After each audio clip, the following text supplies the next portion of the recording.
I think I got time for one more loaf. So let's drop it and say thank you to Joseph Campbell for these words of wisdom. The privilege of a lifetime is being who you are. So stop comparing yourself to others, because you're not them. You're you. And there's no one else that can do you the way you do you. That's the privilege. You get to experience life not only as a human being, which is awesome enough, you also get to experience life as this unique human being. This once in a lifetime human being. That's you. I'm not trying to give you mixed messages, folks. A few videos back, I quoted Nisargadatta Maharaj, and he says, "Wisdom tells me I am nothing." And now here I am saying that being you is the privilege of a lifetime. But these are not conflicting messages, my friends. As the great UFC fighter Daniel Cormier likes to say, there's levels to this shit, man. And at one level, you are nothing and everything. But on this local human level where we spend most of our time, in between those two realizations, you have to know that you are unique and you are special. And being you is the privilege. Don't try to make yourself into something you're not. Be the best version of yourself that you can possibly be. That's the goal. Don't be different. Be more of what you are. The good stuff. Double down on it. Weed out the shit. Undo the bad habits. Deprogram the crappy beliefs that you inherited from your family and culture. And then double down on your strengths. And build up what you already are. Don't try to change it. Don't try to reinvent the wheel. You already have all the tools you need. It's just that, like all of us, you inherited some baggage. And some of that baggage might be weighing you down. As soon as you get rid of that extra cargo, you're going to be flying high, my friends. As long as you remember that there's only one person you have to be, and that's yourself. And there's only one person you should be comparing yourself to, and that is yourself. That's how you measure your progress in this world, by the way. Not by looking at what the other guy's doing, but by seeing how you're doing in relation to how you were doing a week ago, or a month ago, or a year ago. When you try to become the best version of yourself, you can only compete against yourself. Here's a common one that I hear often. Well, I'm getting up there in age and all my friends are getting married and having kids and I'm still single. What's wrong with me? What's wrong with you? You're comparing yourself to others. That's what's wrong with you. That's the only thing wrong with you, my friend.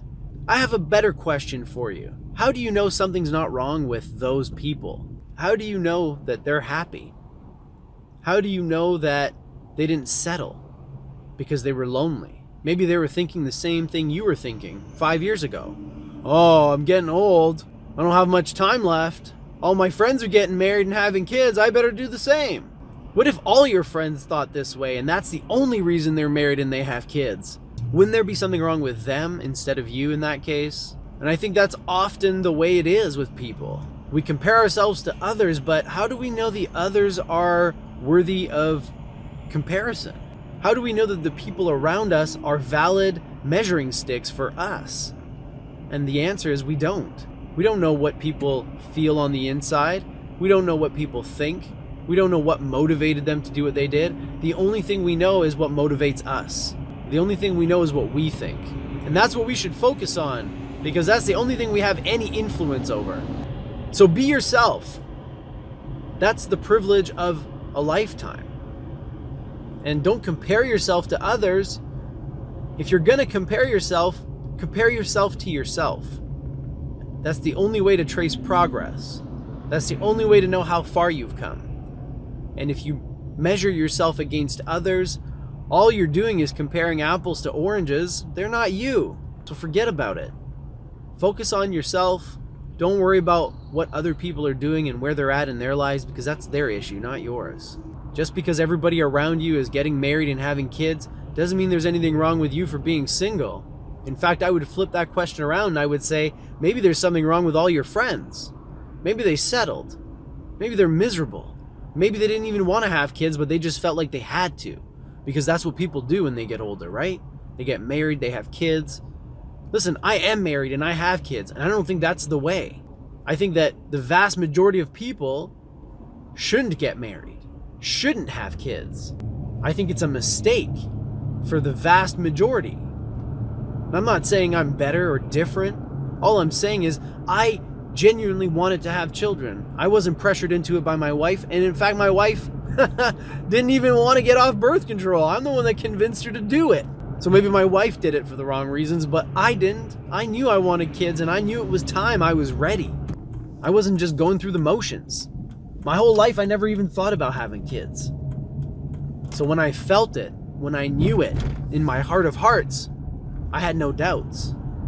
But I wasn't doing it because everyone else was doing it. And in fact, I was the first one out of all my friends to get married and have kids. So I wasn't following, and I wasn't pressured by what everyone else was doing. I was doing me, and I had no concerns, even back then. Even before my cubicle epiphany and all these crazy realizations, even back then, I gave zero fucks about what other people were doing. I guess I'm blessed in that way. Your heart will tell you everything you need to know. You don't need to look to others to see what they're doing and to figure out whether you're on the right path or at the right place and time in life. You're exactly where you need to be. There's nowhere else you can be. You're here now. So stop worrying about what you should have done and where you're at and where you'd rather be, because those things are irrelevant. Start working towards your goals now. But don't look retroactively and say, oh, if I hadn't done this, I'd be way further along in life. You don't want to think that way because you can't go back and change those things. You can make sure that you change the way you behave going forward so that you don't repeat some of those quote-unquote mistakes. But you can't change what's already done, so save yourself the trouble. All right, that's it for me. Thanks a lot for the company on this car ride in, and as always, don't forget to live well.